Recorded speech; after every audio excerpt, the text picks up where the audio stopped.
Guys, we are entering a new phase of the war because last night Damascus in Syria was struck by the Israeli army. Another phase of the war is opening. Now, why should we care and what's coming next? Well, I'll tell you right after we sum up this week's events. Shalom guys, and welcome to another update on the situation in Israel. So it was a very busy week for the Israeli army as the military was striking a lot of the Hezbollah targets within Lebanon, especially in Beirut. And it seems right now the most unpopular job you can have in Lebanon is to be the leader of Hezbollah, because every time a new leader is chosen, he is eliminated by Israel. So right now we have this guy who is like a spokesman, I guess, for the Hezbollah, because he doesn't want to be a leader because he's afraid he's gonna die. That's how difficult it is to be the Hezbollah leader these days. Anyway, the reason why the Israeli army is hitting Beirut so much is because a lot of the leaders of the Hezbollah are in Beirut. And the neighborhood of Beirut that is hit the most is called Dayeh. This is where a lot of the headquarters of Hezbollah are located. Were located because they're gone now. But guys, the Israeli army has done something incredible again.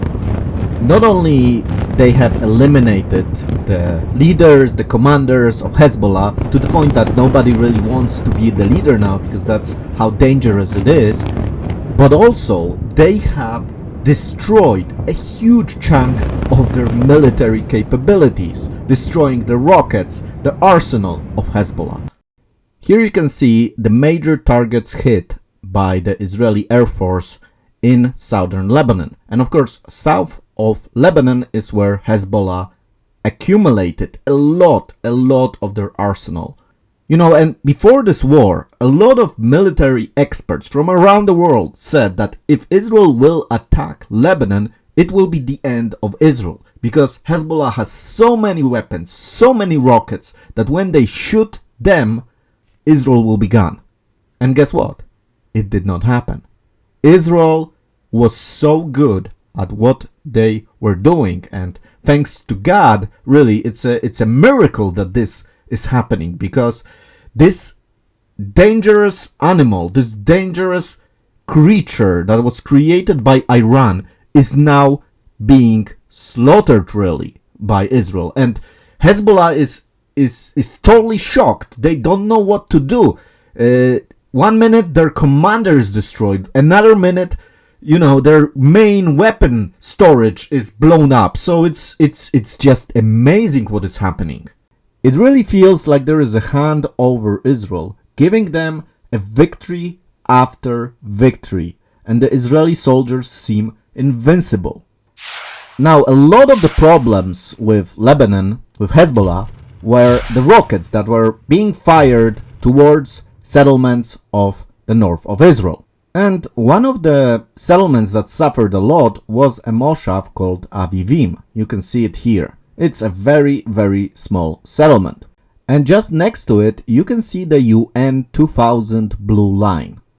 And what is that? Well, it's kind of like a border between Israel and Lebanon, but not really, because this line was set up by the UN, so they just drew a blue line showing where the Israeli forces should withdraw from Lebanon. And what is important to remember is that the UN actually certified the withdrawal of Israel, said they did what they were supposed to, so in a way you could say it was kosher.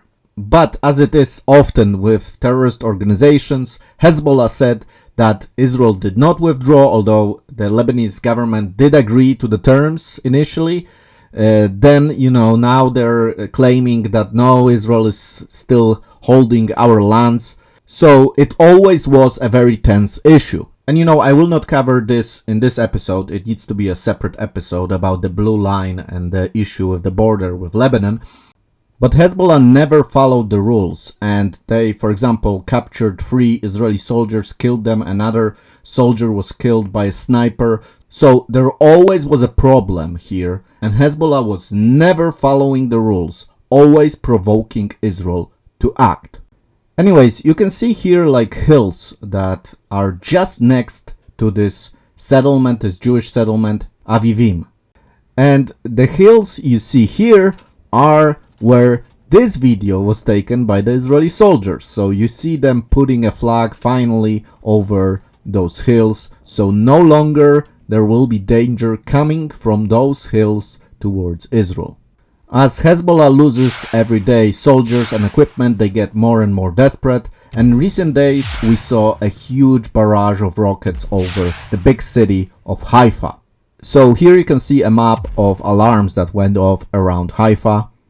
And if you want to see really what living in Israel feels like, I highly recommend a video that I posted on my YouTube channel. It's called 1 Years of Sirens in Israel.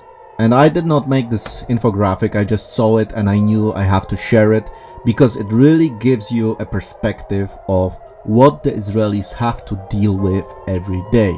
It's a little bit scary, but it's definitely worth seeing to understand. So I will put a link to this video in the description of the one you are listening to right now. But again, this is just pictures showing you where those rockets hit in Haifa. They did not kill anybody. They fell where there was no people. So after they were shot down by the Iron Dome, fragments of those rockets fell down. And this is the picture showing you how it looked.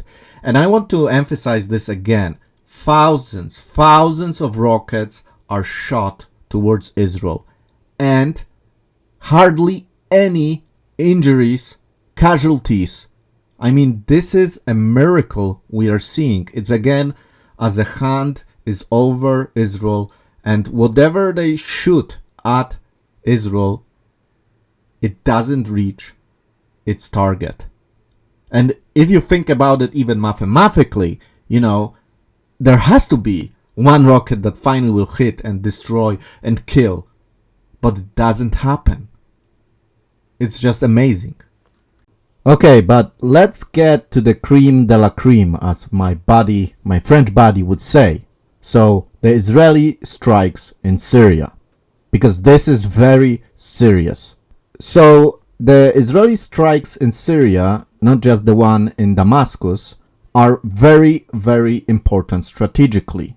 If we're talking about a bigger war, Israel against Iran. And maybe somebody even more powerful. So, the expression under the radar? Well, this is exactly what is happening in Syria. Israel is quietly starting to strike radars in Syria. Now, this is very important if we look at this map from a bigger distance. So, Israel's reach of Iran goes through Syria.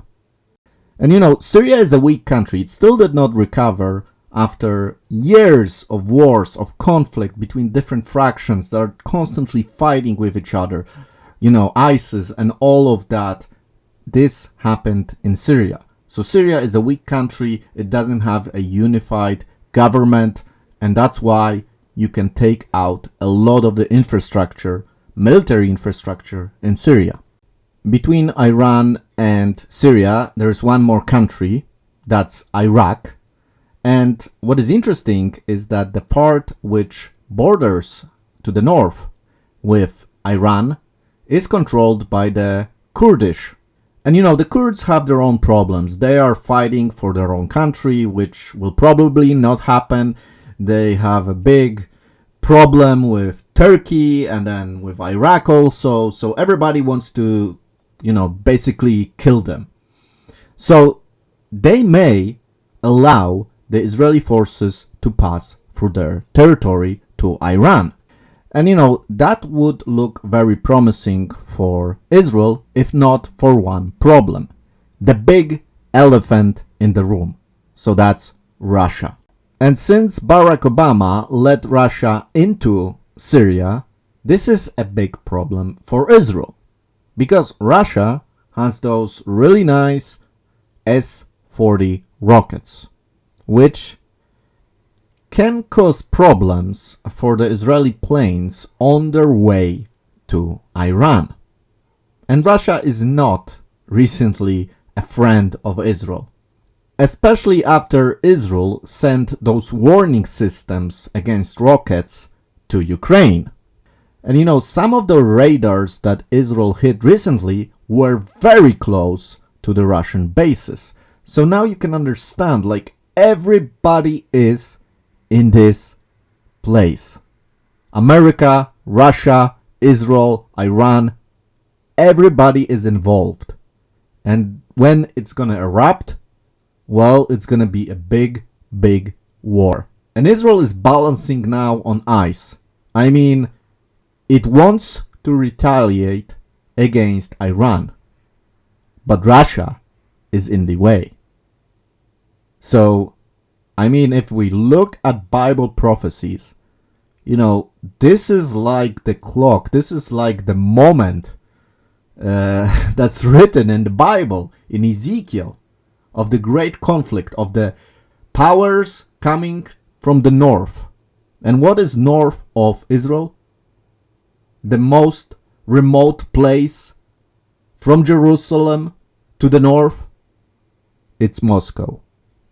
So guys, fasten your seatbelts because it's gonna get really, really fast.